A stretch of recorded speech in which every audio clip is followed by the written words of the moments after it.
Living alone sounds exciting, right? आज I'll show you a glimpse of my solo life, calm, chill और थोड़ी मस्ती.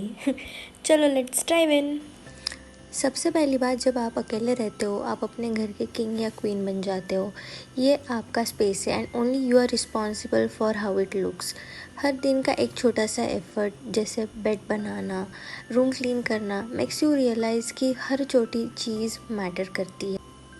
और एक दिन जब आप फ्रेश कपड़ों का स्टैक देखते हो तो आपको लगता है कि बस ये सब छोटी चीज़ें ही एक डिसिप्लिन रूटीन बनाती है. एंड डिसिप्लिन दोस्तों रिस्पॉन्सिबिलिटी का पहला स्टेप है, ट्रस्ट मी. चलो अब बात करते हैं कि डेली चोर्स कैसे आपके टाइम मैनेजमेंट में हेल्प करता है. जब आपको पता होता है कि घर का काम खुद को ही करना है और ऑफिस का भी, तब naturally you learn to value your time. आज की चाय के टाइम पे ये डिसाइड होता है कि बाकी दिन कैसा चले.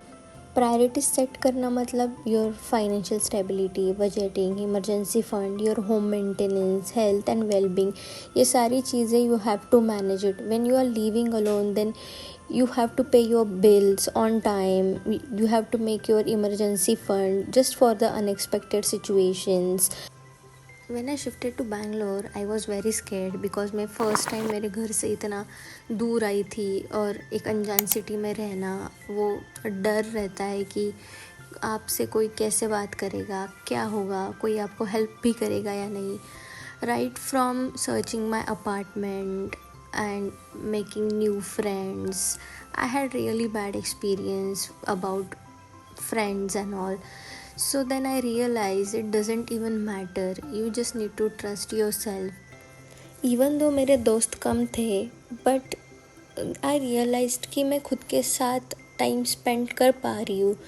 पहले जब मैं मेरे घर पे थी मम्मी पापा के साथ, वहाँ पे मेरे दोस्त थे, सब लोग थे मेरे साथ, तो मुझे इतना कुछ फील नहीं होता था. जब मैं बैंगलोर शिफ्ट हुई तब आई रियलाइज्ड कि नहीं यार, मतलब खुद के साथ भी टाइम स्पेंड कर सकते हैं, सब अच्छा हो सकता है, सब कुछ अच्छा ही चल रहा है. You just need to make yourself believe that yes I can do it, I can get through this.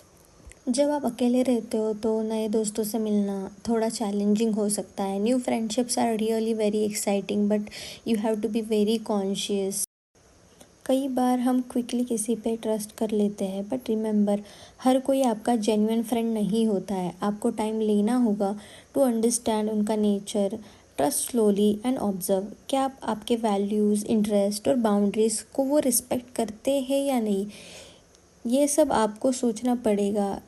अभी शायद मैं थोड़ा क्लीशे साउंड कर रही होगी या it's not making any sense for you, but trust me, I have been through this and I have seen people, like how they behave, what are their thoughts, how they think about you after they know like you're staying alone and you're doing all of the things alone, and what they do for you. So trust yourself, set your clear boundaries. That's the thing I will suggest to everyone.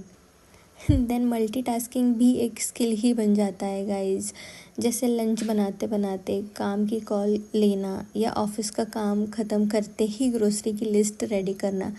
ये balance करना important होता है क्योंकि वक्त सबसे precious होता है.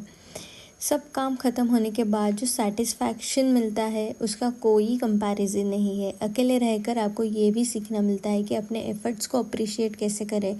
Small wins जैसे एक सफ़ेद घर या complete office work or your own little achievements. And then when you realise time manage करना और जिम्मेदारी लेना भी एक फ़न प्रोसेस भी हो सकता है. You reward your self, enjoy your me time and still feel in control of your life. So living alone isn't just about freedom, it's about becoming more responsible, managing your time and staying engaged with your life, creating your boundaries. ये experience आपको एक balanced इंसान बनाता है, someone who can handle both the fun and hard parts of life. And trust me, जब आप इस responsibility को एम्ब्रेस करते हो इट फील्स मोर एम्पावरिंग. तो ये थी मेरी कहानी और कुछ एक्सपीरियंसेस लिविंग अलोन के बारे में. At the end of the day चाहे आप किसी भी फेज़ में हो, remember you are your best company. So enjoy this journey and explore, learn and make the most of your time with yourself. Thanks for watching.